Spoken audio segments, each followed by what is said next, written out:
राधे राधे दोस्तों, हमारी वीडियो में पहला, दूसरा और तीसरा श्लोक कंप्लीट हो चुका है। तो आज हम शुरू करने जा रहे हैं अध्याय 1 का चौथा श्लोक। अत्र शूरा महेश्वासा भीमार्जुन समायुधि युयुधानो विराटश्च द्रुपदश्च महारथः। अर्थात इस सेना में भीम तथा अर्जुन के समान युद्ध करने वाले अनेक वीर धनुर्धर हैं, यथा महारथी युयुधान, विराट तथा द्रुपद, जिनका नाम श्लोक में लिया गया है।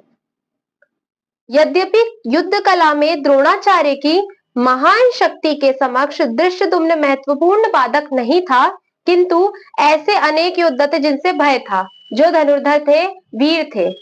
दुर्योधन इन्हें विजय पथ में अत्यंत बाधक बताता है, क्योंकि दुर्योधन युद्ध के चलते इनके साथ के रहते पांडवों के युद्ध में हार जाएगा, क्योंकि इनमें से प्रत्येक योद्धा भीम तथा अर्जुन के समान दुर्जेय था, जो भीम तथा अर्जुन के जैसा ही था, और सारे योद्धा भीम तथा अर्जुन के समान धनुर्धर भी थे और बुद्धिमान भी थे। उसे भीम तथा अर्जुन के बल का ज्ञान था। पूर्व से ही दुर्योधन को भीम तथा अर्जुन के बल का ज्ञान था, इसलिए वह अन्यों की तुलना इन दोनों से करता था। पांचवा श्लोक। दृष्टकेतुश्चेकितानः काशीराजश्च वीर्यवान् पुरुजित् कुन्ती भोजश्च सैबश्च नरपुंगवः। अर्थात इनके साथ ही दृष्टकेतु, चेकितान, काशीराज, पुरुजित, कुंती भोज तथा शैब्य जैसे महान शक्तिशाली योद्धा भी है। इनके अतिरिक्त ये योद्धा भी इनमें शामिल हैं। छठवां श्लोक। युधामन्युश्च विक्रांता उत्तमौजाश्च वीर्यवान् सौभद्रो द्रौपदो याश्च सर्व एव महारथः। अर्थात पराक्रमी युधामन्यु, अत्यंत शक्तिशाली उत्तमौजा, सुभद्रा का पुत्र तथा द्रौपदी के पुत्र, ये सभी महारथी है। ये सभी महारथियों का तीनों श्लोक में नाम लिया गया है। सातवां श्लोक। अस्माकं तु विशिष्टा ये तानि द्विजोत्तम नायकामं सैन्यस्य संज्ञार्थं तान् वव्रीमिते।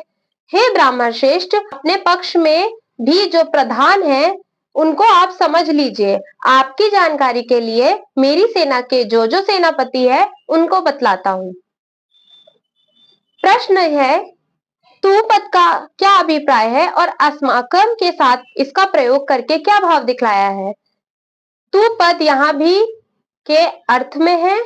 इसका अस्माकम के साथ प्रयोग करके दुर्योधन यह कहना चाहते हैं कि केवल पांडव सेना में ही नहीं, अपने पक्ष में भी बहुत से महान शूरवीर हैं। दुर्योधन कह रहे हैं कि केवल पांडव सेना में ही नहीं, हमारे पक्ष में भी बहुत से महान शूरवीर हैं जो युद्ध को लड़ने में सक्षम है। दूसरा प्रश्न ये उठता है, विशिष्टा पद से किनका लक्ष्य है और निबोध क्रियापद का क्या भाव है। दुर्योधन ने विशिष्टा पद का प्रयोग उनके लक्ष्य से किया है। जो उनका लक्ष्य है युद्ध को लेकर, उसको किया है। जो उनकी सेना में सबसे बढ़कर वीर, धीर, बलवान, बुद्धिमान, साहसी, पराक्रमी, तेजस्वी और शस्त्र विद्या विशारद पुरुष थे। और निबोध क्रियापद से यह सूचित किया है कि अपनी सेना में भी ऐसे सर्वोत्तम शूरवीरों की कमी नहीं है। दुर्योधन कह रहे हैं कि पांडवों के पक्ष में जितने शूरवीर हैं, महान धनुर्धर हैं और जितने भी बुद्धिमान लोग हैं, हमारे पक्ष में भी उतने बुद्धिमान लोग हैं। वो ये हमको गीता के माध्यम से बता रहे हैं। अब यह सूचित किया है कि अपनी सेना में भी ऐसे सर्वोत्तम शूरवीरों की कमी नहीं है। मैं उनमें से कुछ चुने हुए वीरों के नाम आपकी विशेष जानकारी के लिए बतलाता हूँ, आप मुझसे सुनिए। किसको बोल रहे हैं? द्रोणाचार्य जी को। कौन बोल रहा है? दुर्योधन।